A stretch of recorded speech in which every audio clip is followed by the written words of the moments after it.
বন্ধুরা, কোকা কোলার ব্যবহার করে আম চাষের পদ্ধতি আজকাল ইন্টারনেটে ব্যাপক ভাইরাল হয়েছে।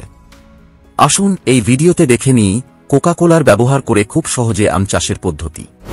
প্রথমে এই লোকটি একটি আমের ডাল প্রস্তুত করলেন। কাঁচি দিয়ে ডালটিকে দুই ভাগে কেটে সমান আকারে করলেন। এরপর তিনি একটি ছোট ছুরি দিয়ে ডালের বাইরের খোসা ছাড়িয়ে আলাদা করে রাখলেন।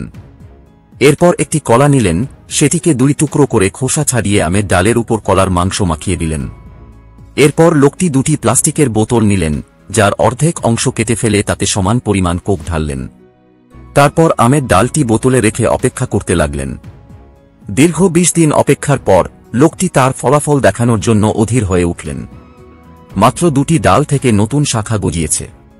লোকটি উত্তেজিত হয়ে তার বুড়ো আঙুল উঁচিয়ে দেখালেন।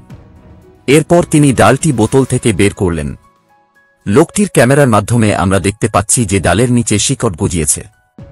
বোঝা যাচ্ছে যে কোক সত্যিই এর বৃদ্ধিতে সহায়তা করেছে। এরপর লোকটি প্রতিস্থাপনের প্রস্তুতি শুরু করলেন। একটি বড় বালতি প্রস্তুত করলেন এবং তার নিচে কিছু আগাছা রাখলেন। তারপর বালতিতে কিছু মাটি যোগ করলেন। মাটির চারপাশে ছড়িয়ে একটি ফাঁক তৈরি করলেন।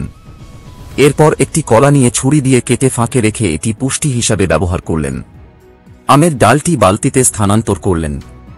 মাটি দিয়ে ডালটি ঢেকে পর্যাপ্ত পানি দিলেন। এখানে একটা কথা মনে রাখতে হবে, এই পদ্ধতিতে অবশ্যই কোক অপরিহার্য। একটি ক্যান কোক বালতিতে ঢেলে দিলেন এবং ফলনের জন্য অপেক্ষা করতে লাগলেন। দীর্ঘ 90 দিন এবং রাতের অপেক্ষার পর অবশেষে ফলন সময় এসে গেল। ছোট ছোট শাখাগুলো ফলে ভরে উঠল।